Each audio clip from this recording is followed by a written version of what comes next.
Hi guys! Now this video has been a long time coming, but I've just never got around to sitting down and filming it, and today I decided it was the perfect time to just go for it. So from the title of the video you can probably already gather what I'm going to be talking about today, but I do want to just start off with a little quick bit of admin, in-house admin before we get started. First thing that I wanted to just put out there before I get started talking about this is that obviously this video is going to talk quite a lot about differing perspectives of masculine and feminine and men and women, but just to be clear, I am a very strong believer that gender is a social construct, that the gender binary is a social construct, and that that gender exists on a spectrum, and that you will fall at any point along the spectrum, that it is not a binary thing. So I do want to just get that out of the way first of all. I am going to be talking about kind of differences between men and women in the ways that they're traditionally viewed. But very importantly, I did just want to put that out there before I get started. Second thing that I just wanted to put out there before we get started is that I am a feminist. I identify as a feminist, I label myself a feminist. It's something that I feel very passionate about and that I really strongly believe in,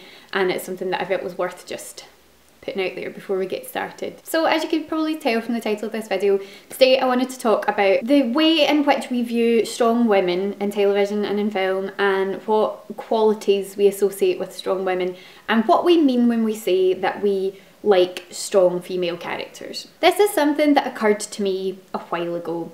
I had been making videos talking about some of my favourite female characters, and I noticed that a lot of the time when I talked about characters who I particularly identified with or who I particularly liked, one of the words that I used when I talked about them was strong. So I would consistently say, like, I really like strong female characters. I like Leslie Knope because I think she's a strong female character. You know, I found myself using this term all the time.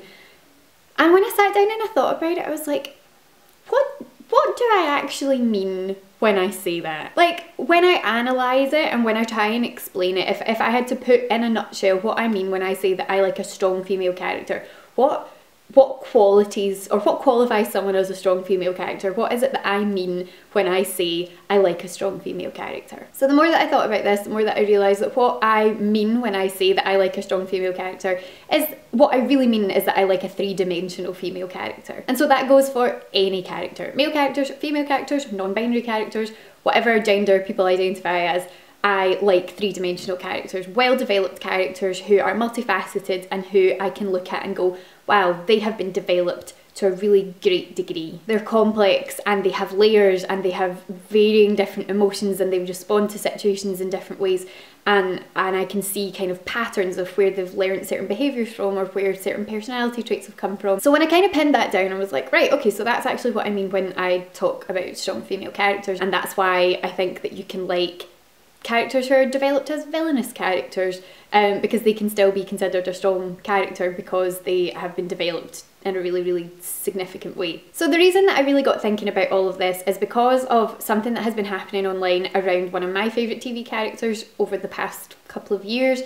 I'm not actually going to say who it is. Anyone who watches the show and knows which character I'm talking about will know exactly what I'm talking about when I start this, but just in case people haven't, I don't want to give spoilers away for anyone who hasn't watched it. So suffice to say, this will be vague, but hopefully you still get the gist of what I'm talking about. I would also like to apologise for the lighting at the moment. I thought that I was filming at a good time. It's about 5 o'clock, so the sun had kind of moved away from my window, but it keeps dipping in and out from behind a cloud round the corner, so apologies for the up and down lighting. Okay, so one of my favourite female TV characters has been on a very long, complicated, interesting journey throughout the process of the television show that she's a part of. In the beginning of this show, this character was very closed off, she was very defensive, she didn't really communicate particularly well with people because of past difficult experiences. She was very physically strong, she was very physically fit, she had a job that involved sort of law enforcement, and she was what you would call a totally kick-ass character. Emotionally, however, she was completely shut down. She had very high sort of walls up and didn't want to be seen to be vulnerable at all. She didn't trust people. She'd been given a lot of reasons in the past not to trust people, and so she shut herself off from them. didn't take anything lying down, was absolutely, as I say, a very, very kick-ass character physically and in terms of her kind of like physical strength and her intelligence and her intellect. But in terms of her kind of emotional side, she was very much like closed off. She didn't let kind of emotions get in the way of her work or of the journey that she was on throughout this particular television show. This is a character who from the get-go was considered a really strong character. She was someone who, like I say, could, you know, take anyone on in a fight. She was absolutely, you know, she could run as fast as any man, she could take any man down.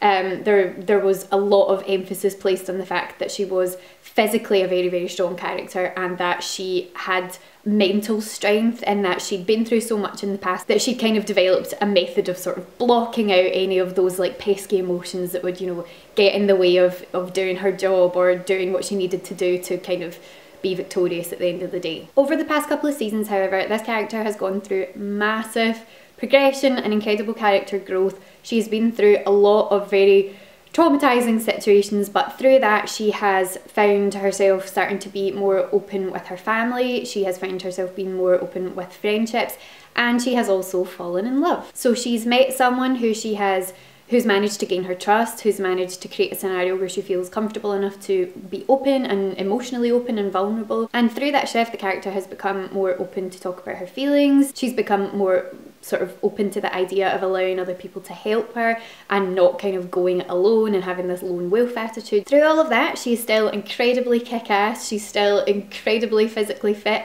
and mentally fit and completely able to take on anybody, but emotionally she started to learn that she doesn't have to do everything by herself, and that vulnerability has really started to shine through. And interestingly, this has produced a bit of a trend on social media and people who are talking about her. And yes, to be fair, I think a lot of the people who are going down this particular road aren't a massive fan of the particular relationship that she's in, and I don't know if that's perhaps got a lot to do with it, but I can't help but notice that ever since she started being more vulnerable and allowing herself to be more emotionally open, suddenly she's not considered a strong character anymore. The number of tweets that I have seen of people calling her weak, saying what happened to the old strong character, I nearly said her name, what has happened to her, she's just this fragile like Disney princess style character now who all she cares about is, you know, this person that she's fallen in love with. She's, you know, she's not who she was anymore, she's not strong, and it's really, really bothered me. So it feels like people are equating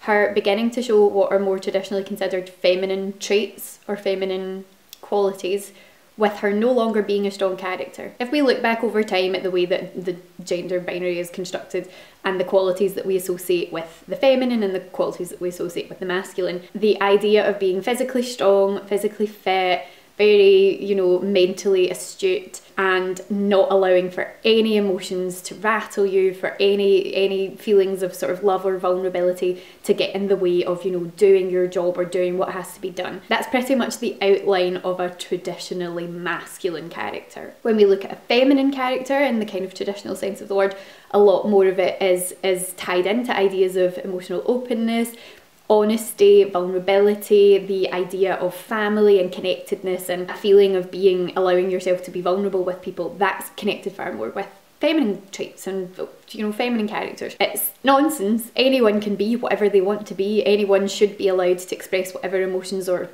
you know, it's not healthy, but suppress whatever emotions they want to and still be, you know, considered whichever gender they choose to align themselves with. However, in the traditional sense of the words, masculine and feminine, these are traits that fall into each of these categories. So is what we're saying, the people who are, you know, anti this character showing her vulnerable side, saying is that she can only be considered a strong female character if she suppresses her feminine traits and highlights her masculine traits. That can't be right. So this has been particularly bothering me, and when I'd seen a couple of tweets that were kind of throwing that kind of like Disney princess idea around, it was something that really then sparked an idea in my head that I was like, well, I want to talk about this more because it's something that for a long time has irked me. As I said at the beginning of this video, I'm a feminist. I have very strong views on gender equality and the fact that we need to do as much work as we can to get there.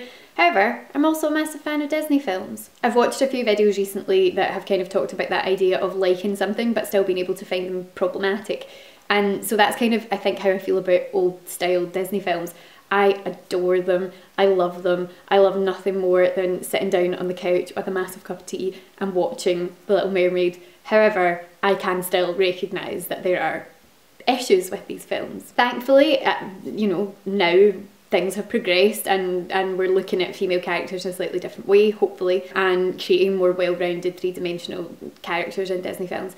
But throwing that into the mix and using the, oh, but it's just like one of these, you know, Disney princesses who just sits around and waits for a man to save her kind of scenarios as the reason to object to a woman showing a vulnerable side or falling in love in a story bothers me, because the problem with old style Disney films and old style Disney princesses, and by old style I mean like we're going right back to like Sleeping Beauty and Snow White and Cinderella, the kind of early days Disney films.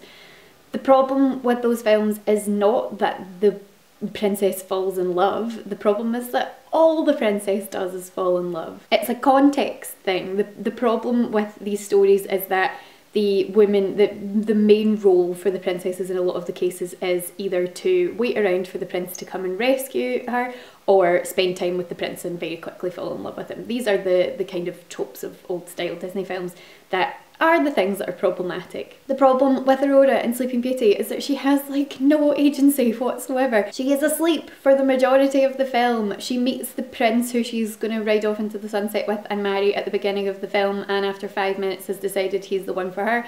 She then is asleep for a massive chunk of the film, and then he kisses her and she wakes up, and you know, that's it. That's really all that she gets to do in that film. Similarly, if we look at things like Snow White and Cinderella, it's all, the entire story is structured around this idea of waiting for your prince to come to get you. And they don't really get to do anything else. They don't really get the chance to show off any other skills. They don't really get the opportunity to show any other interests or things that they might be excited about or things that they might want to do. The whole story is structured around that idea of romance and falling in love with the prince being the ultimate goal for any woman. So that's the problem with old style Disney. The problem is not falling in love, the problem is not romance, the problem is not a woman showing a vulnerable side or wanting to develop an emotional connection with someone. The problem is that she isn't given the opportunity to do anything else. So you cannot associate romance storylines for female characters as being the problem. The problem is when that is all that they are given the chance to do. In this particular TV show that I'm talking about at the moment, that is not the case at all. This character has been on a very long and complex journey, growing as a person, growing as a family member, growing in what she sort of believes in and trusts and hopes for in her life. She's done a lot